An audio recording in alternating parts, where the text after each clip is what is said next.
Hello বন্ধুরা, Oman এই দেশটির নাম তো আপনারা কম বেশি সকলেই শুনেছেন, কিন্তু এই দেশটির সম্পর্কে আপনারা কতটুকু জানেন?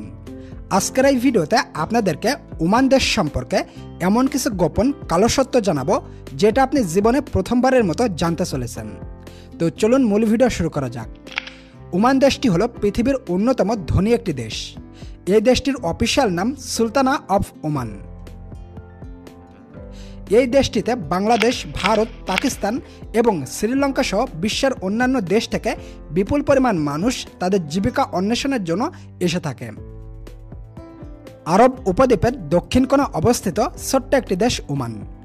ওমানের উত্তর পশ্চিমে সংযুক্ত আরব আমিরাত, পশ্চিমে সৌদি আরব এবং দক্ষিণে ইয়েমেন দেশ অবস্থিত। এই দেশটির আয়তন 3,90,500 বর্গ কিলোমিটার। তবে সবথেকে মজার ব্যাপার কি জানেন? এত বড় দেশ হওয়া সত্ত্বেও এই দেশের জনসংখ্যা মাত্র 48 লাখের কিছুটা বেশি। এই দেশটির জাতীয় ভাষা হচ্ছে আরবি। দেশের অধিকাংশ মানুষই আরবি ভাষায় কথা বলে। দেশটির রাজধানীর নাম হচ্ছে মাস্কার। এটি হলো ওমানের সবথেকে জনবহুল এবং ব্যস্ততম শহর। এই শহরে রয়েছে ওমান সুলতানের রাজপ্রাসাদ। সৌন্দর্যে মণ্ডিত ঘেরা এই শহরটি আরও চমকপ্রদ করে তুলেছে উঁচু উঁচু সব মসজিদে। এই দেশটির মুদ্রার নাম হচ্ছে ওমানীয় রিয়াল।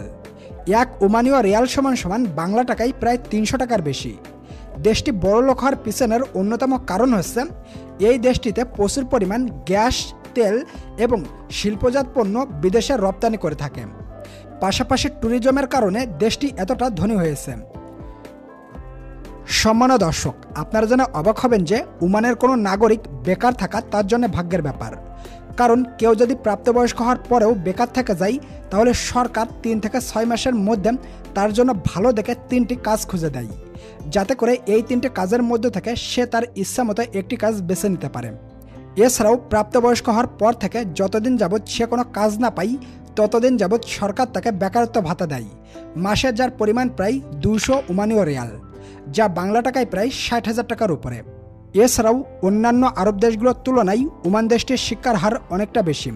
এই দেশে গড়ে প্রায় 92.3% শিক্ষিত।